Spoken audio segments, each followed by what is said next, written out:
آپ کے دستار بندی کے موقع پر انعقاد پذیر ہے۔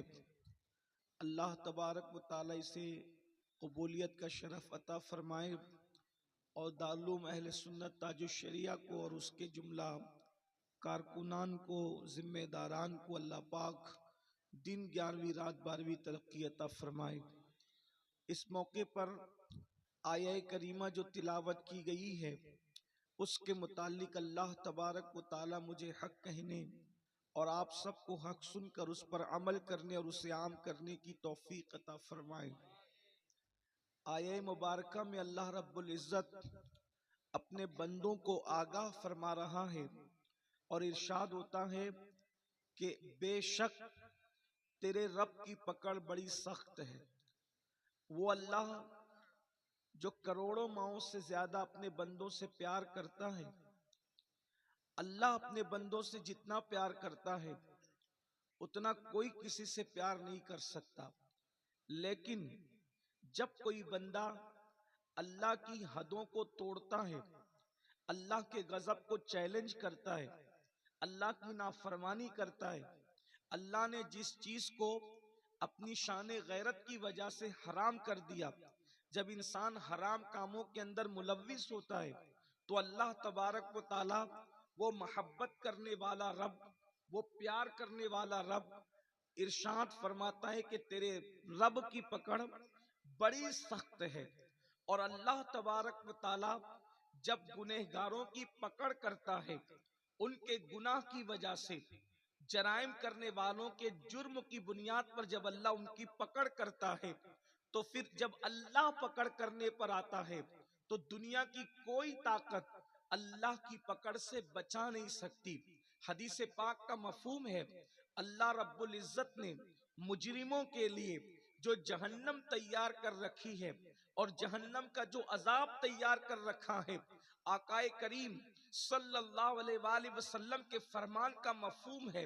ذرا غور کریں، اندازہ کریں، سچے رسول صلی اللہ علیہ وآلہ وسلم کے فرمان کا مفہوم ہے۔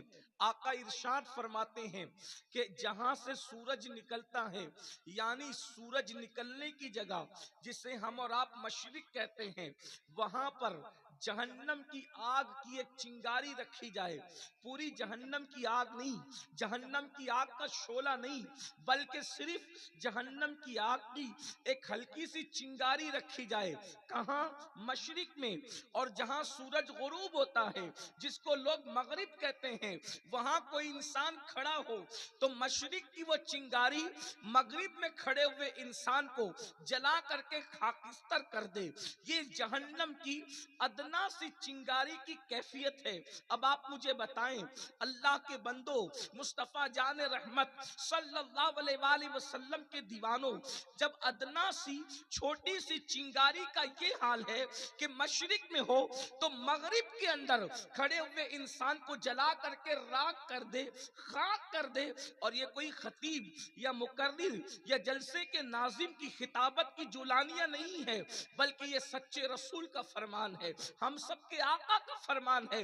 اندازہ کرو میرے بھائیوں، جب جہنم کی ہلکی سی چنگاری کا یہ حال ہے تو پورے جہنم کی کیفیت کا عالم کیا ہوگا، پورے جہنم کا عالم کیا ہوگا۔ اور اللہ اکبر، اس جہنم کے اندر مجرموں کو جلانے کی بات کی گئی ہے۔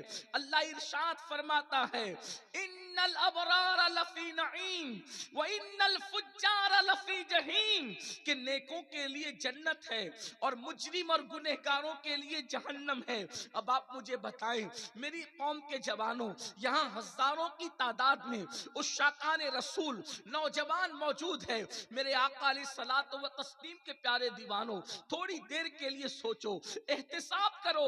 اللہ رب العزت نے قوت ہمیں دی ہے، طاقت ہمیں دی ہے، نعمتیں ہمیں دی ہیں۔ آنکھ جیسی نعمت اللہ نے دی، کان جیسی نعمت اللہ نے دی، زبان جیسی سی نعمت اللہ نے دی، کھانے پینے اٹھنے بیٹھنے سونے جاگنے، یہ ساری طاقت و قوت میرے اللہ نے عطا فرمائی، اور یہ ساری نعمتوں کو پانے کے بعد ہم رات دن گناہ کرتے ہیں۔ ذرا ہر انسان تھوڑی دیر کے لیے اپنے من میں ڈوب کر کے سوچے، اپنے آپ میں ڈوب کر کے سوچے، روزانہ میں کتنے گناہ کرتا ہوں اور کتنے جرائم کرتا ہوں۔ اللہ اکبر۔ آئیے ذرا دھڑکتے دل سے ایک صوفی بزرگوں کا قول سن لیجئے۔ اسلام میں نیکیاں کرنے کی وہ اہمیت نہیں ہے، اسلام میں جو گناہ سے بچنے کی اہمیت ہے۔ اللہ اکبر۔ جملے پر غور کرنا، صوفی بزرگ فرماتے ہیں نیکیوں کا وہ مقام نہیں ہے جو گناہ سے بچنے کا مقام ہے، اس لیے کہ جو انسان نیکی کرے گا ممکن ہے وہ گناہ بھی کر سکتا ہے، لیکن جب انسان گناہ سے بچنے والا بن جاتا ہے، جب انسان گناہ سے بچنے والا بن جاتا ہے تو وہ صرف نیکی کرتا ہے۔ ایک ثبوت اور سن لے، نیکی اور گناہ، نیکی کرنے اور گناہ سے بچنے میں فرق کیا ہے۔ جو نیکی کرے اللہ رب العزت ایک نیکی کے بدلے میں اسے 10 نیکی عطا فرماتا ہے۔